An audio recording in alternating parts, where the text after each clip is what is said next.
Good day, my points. My name is Tyrone Manalo, Group 6 of GW2, Science, Technology, and Society. And today we're going to be talking about the life and works of Paracelsus and the intellectual revolution of medicine. But before doing that, we're also going to be discussing what is the intellectual revolution about, who are the key figures, how did it advance modern science and scientific thinking during those times, controversies, and how the contribution impacted society and the practical application being done in the present day.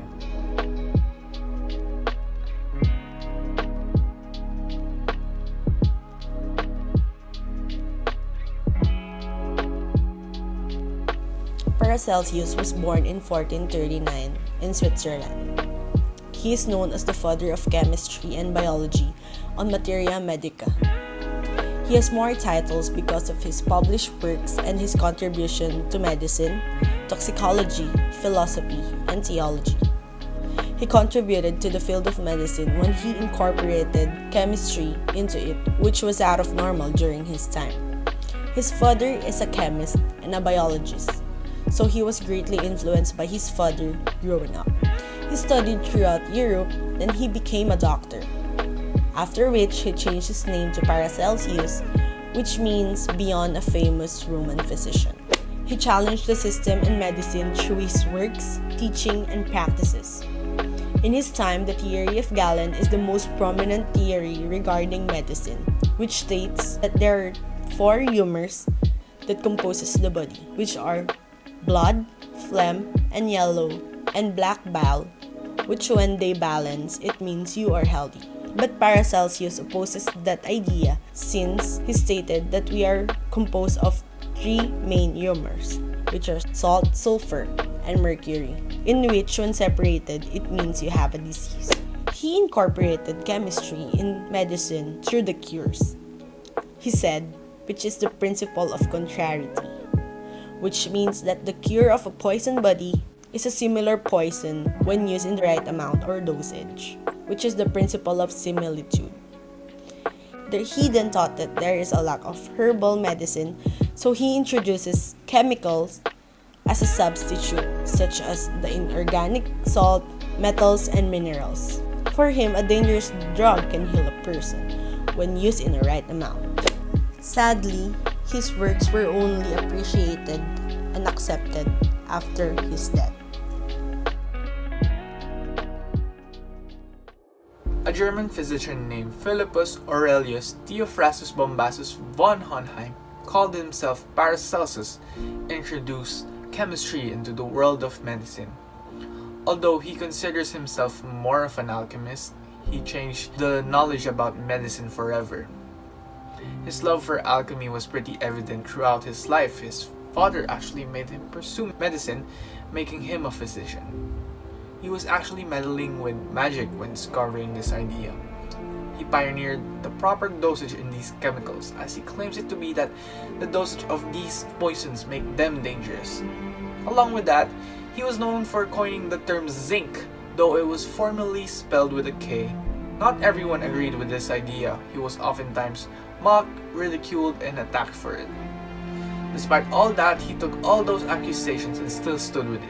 He was one of the key figures that caused an impact on the medical revolution. He advocated the use of inorganic salts, metals, minerals with medicine. He's also known as the father of toxicology. And now, we'll be talking about how Paracelsus' ideas advanced modern science and scientific thinking at the time. From the very beginning, some medical communities reject the ideas of Paracelsus, and some even conspired against him, like where he discounted the humoral theory of Galen, which became the foundation for medicine. And they even find it a heresy. He was also accused of inventing new medicines in defiance of ancient authority. Paracelsus tried to convince people the importance of chemistry, but failed because people doesn't understand the idea that he is trying to convey. From that time, most of his work is being rejected, except for his followers who believes in him. Not only after his death, people realized the importance of Paracelsus' ideas. Due to Paracelsus' ideas, modern toxicology was developed. His idea is that Human body is a chemical system that needs to be balanced not only inside but with the environment as well. Meaning you should also know what are the things that you are in contact with from the outside. He is also the one who expressed the basic principle of toxicology, which is that everything is a poison and nothing is a poison. Only the dose makes a thing, not a poison.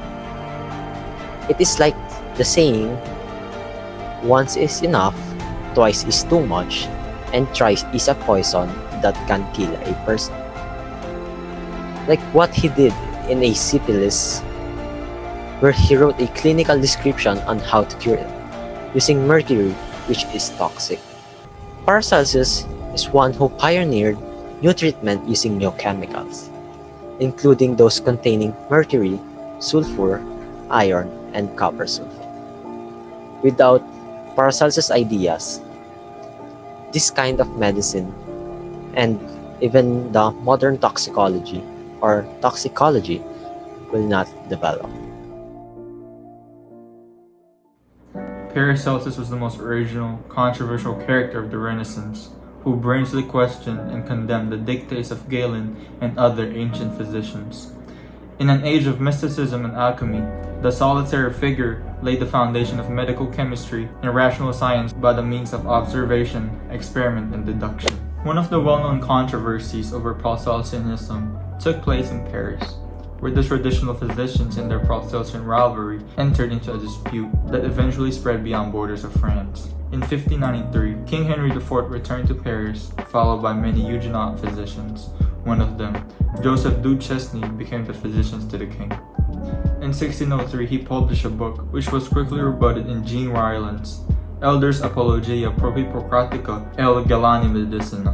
Duchesne had defended chemical cures and microcosm and macrocosm analogy, which was deemed unacceptable by the Parisian Galenists. In the same year, Theodore Torquay de Mayerne, who later became the well-known physician at the royal court in London, defended Duchesne against Jean Ryland. This was the only starting point of the fierce Paracelsian debate that lasted for several years, which drew in even most famous alchemist Andreas Libavius. The latter defended Duchesne and Torquay de Mayerne against the Paris Faculty of Medicine. Because of such developments and new associations, Paracelsianism was highly controversial, while its founder became an even more elusive figure. Paracelsus had transformed medicine, alchemy, and theology, and had clearly become an inspiration for numerous physicians. Over the years, Paracelsianism associated with heretical groups and became an increasingly present concern to protectors of the Catholic faith. In times like the Renaissance, where discoveries and game-changing ideas come into play, this contribution greatly affects society in general. His idea of approaching this field and adding a scientific method to it helps society, especially in that time period whereas food intake and diet isn't as healthy as it seems. It's very evident with the sicknesses and plagues going on around at the time. Paracelsus' idea of introducing chemistry to medicine is as useful as today. Toxicology is a field of science that helps us understand the harmful effects that chemicals, substances, or situations can have on people, animals, and the environment.